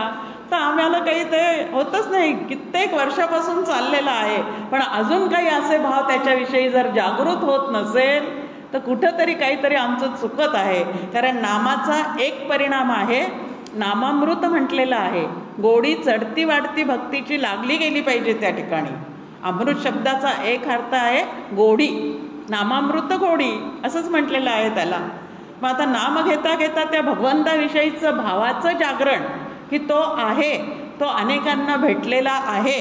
माझ्या गुरूंनी मला जे नाम दिलेलं आहे त्या नामाचं जर मी प्रेमाने सातत्याने असं स्मरण करेन तर मला सुद्धा तो भेटल्याशिवाय राहणार नाही. क्रमविकास आहे. सुरुवातीला नामधारणा, मग नाम ध्यान आणि मग काय आहे नाम समाधी. असा तो क्रमविकास आपल्यासमोर ठेवलेला आहे. आधी धारणा करा म्हणजे नाम घ्यायला सुरुवात करा आणि नाम घेता घेता ध्येय निश्चित करा की त्याला मला नक्कीच काय करायचं आहे, ह्याची देही ह्याची डोळा. सगुणाच्या बाबतीमध्ये त्याला पाहायचं आहे आणि निर्गुणाच्या बाबतीमध्ये त्याला जाणायचं आहे. आणि दोन्हीही गोष्टी सगळ्या संतांच्या ठिकाणी पूर्ण झालेल्या आहेत आणि दोन्ही असाव्यात आमच्याजवळ सुद्धा. फारच निर्गुणाच्या चिंतनाने अंतःकरण कोरडं व्हायला लागलं ना तर सगुणाचं चिंतन करावं आणि सगुणाच्या म्हणजे सतत विचाराने फारच भावविभोर अंतःकरणात फार कासावीस निर्माण झाली तर परत निर्गुणाचा विचार करा. दोन्ही पद्धतीने विचार करून स्वतःचं अंतःकरण शांत ठेवणे, समाधानी ठेवणे, स्थिर ठेवणे हा नामसाधनेचा विकास त्या ठिकाणी आपल्याला सांगितलेला आहे. मग आता संजीवन नाम, समाधीसाठी काय आहे नाम? संजीवन औषधासारखं ते आहे. ऊर्जा प्राप्त करून देणारं आहे, गोडी प्राप्त करून देणारं आहे, त्यामध्ये रत होण्याची शक्ती प्राप्त करून देणारं आहे. एवढ्या सह असणारं ते नाम जे आहे ते आम्ही घेण्याचा प्रयत्न केला पाहिजे. मग इथं आहे की चित्ताचं द्रवीभवन जोपर्यंत आमच्या होत नाही तोपर्यंत त्याची नामाची गोडी आम्हाला लागलेली नाही. आता साधकांचे सुद्धा प्रश्न आहे, तो आम्ही घेतो नाम पण अजून त्यात गोडी उत्पन्न होत नाही, त्याच्यासाठी काय करावं? गोंदवलेकर महाराज छान आपल्याला सांगतात की अहो हापशी करायचं ठरलं म्हणजे बोअरवेल करायचं ठरलं, ते यंत्र आणतो, खोदायचं काम सुरू होतं, पण आता 60 फुटावर नाही पाणी लागलं, मग 80 फूट जा. 80 फुटावर नाही लागलं 100 फूट जा. 100 फुटावर नाही लागलं अजून पुढे जा. नक्की जमिनीच्या खाली पाणी आहे, पण ते वर तुम्हाला लागलं नसेल तर खालपर्यंत जा. तसं आमच्या ठिकाणी आहे. पहिले काही माळा घेतल्या, 3-4 वर्ष गेले, नाही नामाची गोडी लागली, अजून खोल जा, पण नाम सोडू नका. आता पाणी लागेपर्यंत ते काम जसं चालू ठेवलं पाहिजे तसं नामातल्या भगवंताची गोडी लागेपर्यंत नाम घेतच राहायचं. आधी पतिताचा पावन होण्यासाठी घ्यायचं, पावन झालेल्यानी परिपूर्ण होण्यासाठी घ्यायचं, कारण पुढचं काय आहे? मुमुक्षु ते साधनारोहण. जो तीव्र मुमुक्षु झालेला आहे तो साधनेवर आरूढच होऊन जातो. अश्वारोहण, गिर्यारोहण शब्द आपल्यासमोर आहेत. रोहण म्हणजे त्याला धरून वर चढण्याचा प्रयत्न करणे. तसं नाम या साधनेला धरून अधिकार संपन्न होण्याचा प्रयत्न करायचा. आणि ते लागणार नाही असं नाहीच आहे, गोडी निर्माण होणार नाही असं नाहीच आहे, पण एखाद्याला जास्ती काळ लागेल, एखाद्याला लवकर लागेल. त्याला सुद्धा अनंत जन्मीचं शुद्ध पुण्य गाठी असल्याशिवाय परमेश्वराची गोडी उत्पन्न होत नाही. मग आता मला अजून इतकं नाम घेऊनही त्याची गोडी उत्पन्न होत नाही, ह्याचा अर्थ परमेश्वरात काही अर्थ नाही असं नाही आहे. तर माझं सुकृत कमी पडतं हा त्याचा अर्थ आहे. मग आता माझं सुकृत कमी पडत असेल तर सुकृत करून ते पुढे नेण्याचं काम कोणी केलं पाहिजे? पण सुकृत वाढवण्याचं काम करण्यापेक्षा त्याच्यात काहीच अर्थ नाही म्हणून आम्ही जेव्हा सोडून देतो तेव्हा आम्हीच अनर्थाला आमच्याकडे पाचारण करतो. त्यात आहेच गोडी, गोडी आहे म्हणून सगळे संतांनी इतकं घेतलेलं आहे ना ते. मग माझ्या ठिकाणी का गोडी लागत नाही? तर मनाला समजून द्यावं लागेल मला की बाबा रे तुला काय करावं लागेल? काका म्हणतात चव डेव्हलप करावी लागते. पहा, जे सिगारेट ओढणारे आहेत, दारू पिणारे आहेत, तंबाखू खाणारे आहेत, ते शेजारी बसलेल्याला सुद्धा नेहमी ऑफर करतात त्याची. अहो तुम्ही एकदा थोडंसं घेऊन पहा. आणि अशा आग्रहाला जो बळी पडतो ना तो कच्च्या अंतःकरणाचा असतो. काका म्हणतात नेहमी असं का होतं? आपण जर एखादा बिघडलेला मुलगा दिसेल तर आपण म्हणतो अहो त्याला संगत बरी नव्हती. पण नेहमी असं का होतं की हा त्याच्या संगतीत जाऊन बिघडतो? हा गेल्यामुळे ते का सुधरत नाहीत? उलटही झालं पाहिजे ना संगतीचा परिणाम. मग आपणच तितके पक्के नसतो, कुठंतरी ढिले असतो आणि म्हणून वाहवत जातो आपण. मग आता ती चव जशी पहिल्यांदा घेतली तर फार कडू लागते म्हणे ह्याच शब्दात बोलावं लागेल आपल्याला त्याच्याविषयी, की पहिल्यांदा घेतली तर फार कडू लागते, पण कडू असणारी नंतर इतकी गोड वाटते की सगळा संसार कडू झाला तरी चालतो, पण ते घेत राहतात. मग ही चव जशी डेव्हलप करतात ना तशी परमार्थाची चव, सुकृताची चव डेव्हलप करता आली पाहिजे आम्हाला. केलं आयोजन एखाद्या वेळेस प्रवचनाचं, नाही आले श्रोते, नाही जमलं, मग त्यात काही अर्थ नाही म्हणून आम्ही सोडूनच द्यायचं का? दुसऱ्यांदा आयोजन करा, तिसऱ्यांदा आयोजन करा. ह्या पद्धतीने पुढे पुढे जायला पाहिजे ना. पण लगेच ते सुकृत आम्ही काय करतो? आणि मग आम्हाला ज्ञानेश्वर माऊली विचारते, सायासे करसी प्रपंच दिनानिशी हरिसीन भजसी कवण्या गुणे. ह्या प्रपंचात काही कमी अडचणी येतात का? पण तो नेटाने शेवटच्या श्वासापर्यंत जो आम्हाला कधीच सुखरूपता देऊ शकत नाही, तो शेवटचा श्वासापर्यंत करण्याचा आमचा सतत सायास आहे. आणि परमार्थामध्ये मात्र 5-10 वर्ष काही केले की खूप झालं. आता खूप केलं हो आम्ही. या पद्धतीचा विचार या ठिकाणी होऊन जातो. असं होऊ नये. तर नाम घेता घेता भगवंताची आवड चित्तात निर्माण व्हायला पाहिजे, चित्ताचं द्रवीभवन व्हायला पाहिजे. काकांचा एक छान अभंग आहे, त्यामध्ये ते आपल्यासमोर मांडणी करतात की धबाधबा तोय पडे अहमपणा जणी मोडे. अहमपणा म्हणजे अहंकार, आणि धबाधबा तोय पडे म्हणजे चित्ताचं द्रवीभवन भगवंताच्या अनुसंधानामध्ये जितकं जास्तीत जास्त होईल तितकं ते चित्त जे आहे ते डोळ्या वाटे हळूहळू हळू त्याला अष्टसात्विक भावाचं जागरण, अश्रुपात असं म्हणतात. एरवी आम्ही खूप रडारडी करणारे, भगवंताच्या बाबतीत मात्र अश्रुपात कधी होत नाही. त्याच्या आठवणीने नकळत चित्तातून सारखं त्याच्या भेटीसाठी तळमळ निर्माण होणे आणि ते सारखं डोळ्यातून अश्रुपात होणे, ते चित्ताचं द्रवीभवन आहे. आणि अशा द्रवीभवनाने चित्त शुद्ध होतं. गमतीचा एक भाग सांगते. औरंगाबादला डॉक्टर काकांची 15 दिवस प्रवचनं होती. 5 दिवसाचे 3 ठिकाणी कार्यक्रम होते. आणि नुकतेच माझ्या नातेवाईकांमधले सगळ्यांचे अनुग्रह झाले होते. कालच्या ह्याच्यातला एक विषय सांगते अजून. काकांच्या आठवणी तुम्हाला खूप आवडतात ना. तर डॉक्टर म्हणजे माझा अनुग्रह वगैरे झाल्यावर 2-3 वर्षांनी मी डॉक्टर काकांना म्हटलं, काका तुम्ही भेटले आणि ईश्वर दर्शनाची तळमळ पूर्ण थांबली हो, पण या कळकळीचं काय करू? काकांना मी प्रश्न विचारला की या कळकळीचं काय करू? म्हणजे ज्यांना आपण प्रपंचामध्ये माझं माझं असं म्हटलेलं आहे, अत्यंत जे जवळचे वाटतात, ते ज्या वेळेला ह्या मार्गाकडे वळत नाही त्यावेळेला स्त्री सुलभ अंतःकरणाला, इकडचं माहिती नाही हं, पण स्त्री सुलभ अंतःकरणाला वाईट वाटतं की अरे इतके जवळचे लोक आहेत, इतका छान हा मार्ग आहे, ह्याच्यात सुखरूपता होण्याची व्यवस्था आहे, पण तरीही आपल्या जवळचे लोक तिकडे येत नाही. ही जी कळकळ आहे ती कळकळ अंतःकरणाची थांबत नाही आहे, असं मी काकांना सांगितलं. काका मला म्हणतात, काही काळजी करू नको, तू सुखात राहा, मी सगळ्यांना अनुग्रहित करतो. आणि खरंच सासरचे सगळ्या लोकांना काकांनी अनुग्रह दिला, माहेरच्या सगळ्या लोकांना काकांनी अनुग्रह दिला, आणि सगळा माझा परिवार काकांच्या चरणी येऊन बसला. मग आता ही काकांनी माझी सुखाची व्यवस्था केलेली आहे. आणि मी काकांना म्हटलं, मग काका तुम्ही सगळ्यांना अनुग्रह दिल्यामुळे बाकीच्या नातेसंबंधाचं काही डोक्यात येतच नाही आहे, सगळे माझे गुरुबंधू भगिनी झाले. काका म्हणतात त्याला विवेक म्हणतात. आता सगळ्यांमध्ये तुला मी दिसायला लागलो ना, हा खरा त्या ठिकाणचा विवेक आहे. मुद्दा चाललाय की नुकताच माझ्या भगिनींचा 1-2 आत्यांचा असा काकांचा अनुग्रह झालेला होता. आणि पहिल्यांदाच काका त्यांच्याकडे त्यावेळेला औरंगाबादमध्ये उतरणार होते.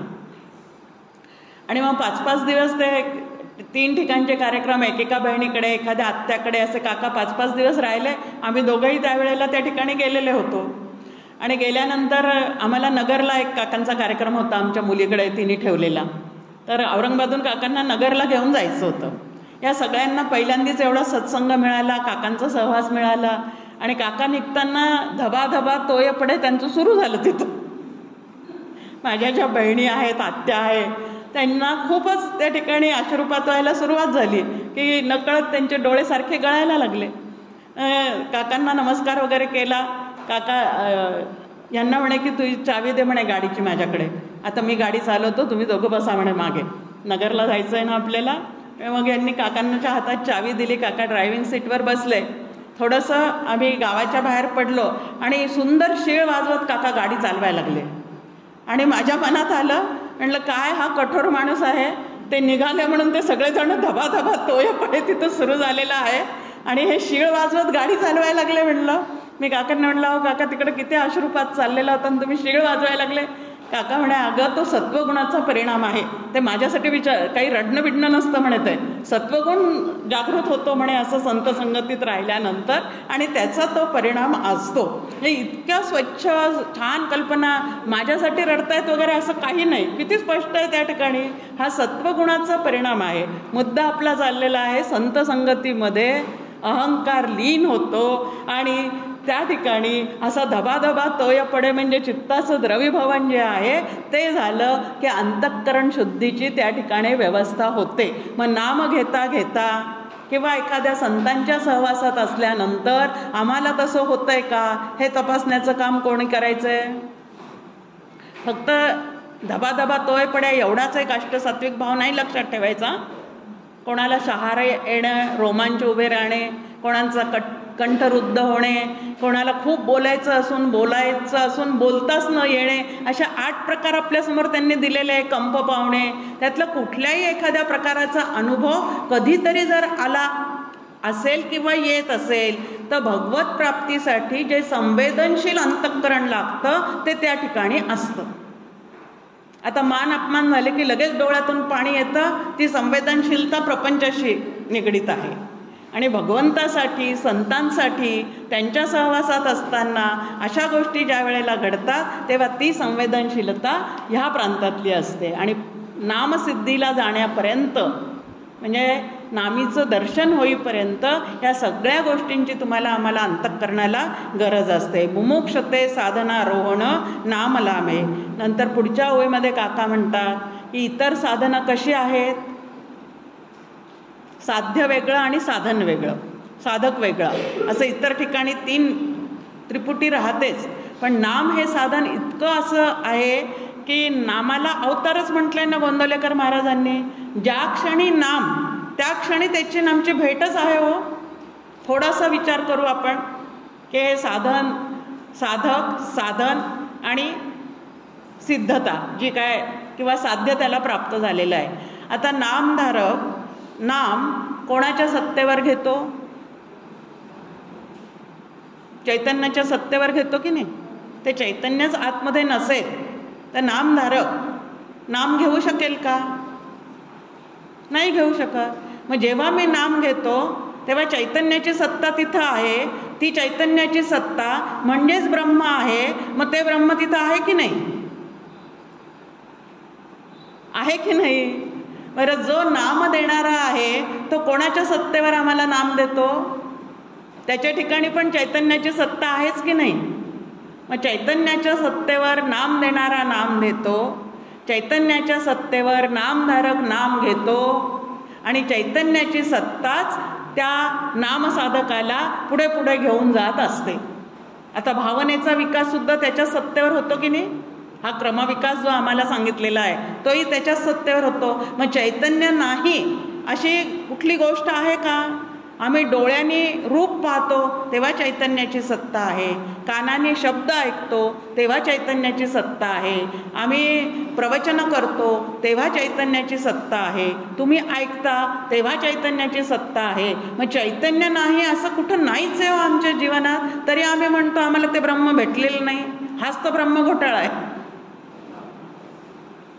तर चैतन्याशिवाय आमच्या ह्याच्यात काहीच नाही. जलचर जलवासी नेणती त्या जळासी. समर्थ आपल्याला करुणाष्टकामध्ये सांगतात की जलचर जलवासी, जळात राहणारे जे मासे आहेत त्यांच्या खाली वर मागे पुढे पोटात पाणी हे त्यांचं जीवन आहे. पाणी नाही तर ते जगू शकत नाही. मग सगळीकडे त्यांच्या चैतन्यच आहे. तसं चैतन्य आमच्या शरीरभर व्यापून आहे. चैतन्याच्या सत्तेवर प्रत्येक कृती चाललेली आहे. मग कोणाची असेल? चांगलं वागणाऱ्याची कृती चैतन्याच्या सत्तेवर आहे, वाईट वागणाऱ्याची कृतीसुद्धा चैतन्याच्या सत्तेवर आहे. पण वाईट वागणाऱ्याला चैतन्याचा अनुभव कधीच येत नाही आणि पावन झालेल्याला त्या चैतन्याची सत्ता मात्र लक्षात येऊन जाते. मग त्या चैतन्याचं पूर्णपणे अनुभव येण्यासाठी तेच मी आहे. आता नामाच्या माध्यमातून तो अनुभव कसा आहे? आपल्यासमोर 4 महावाक्य ठेवलेले आहेत. अहम ब्रह्मास्मी सारखं एक महावाक्य आहे त्यातलं 4थं. आता ज्ञानमार्गाने जाणारा अहम ब्रह्मास्मीमध्ये परिपूर्ण होतो. आणि नाम घेणारा राम अस्मी मध्ये परिपूर्ण होतो.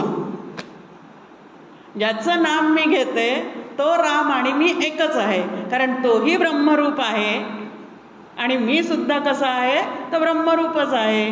म्हणून आधी मी रामाचा, राम माझा आणि मी आणि राम पूर्ण एकच, असं 3 पद्धतीने ह्या साधनेचा नाम घेता घेता क्रमविकास झाला पाहिजे. नाम एक परिपूर्ण साधन आहे.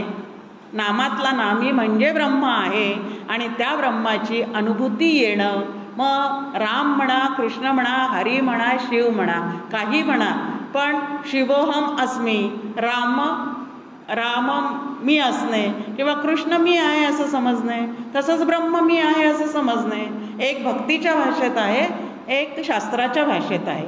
ज्याला जी भाषा अवगत आहे, जी जास्त जवळची वाटते, त्यांनी ती स्वीकारावी आणि नामाच्या माध्यमातून नामीशी पूर्णपणे एकरूप होऊन हा क्रमविकास जो आहे तो आपल्या ठिकाणी करून घ्यावा. जय जय रघुवीर समर्थ.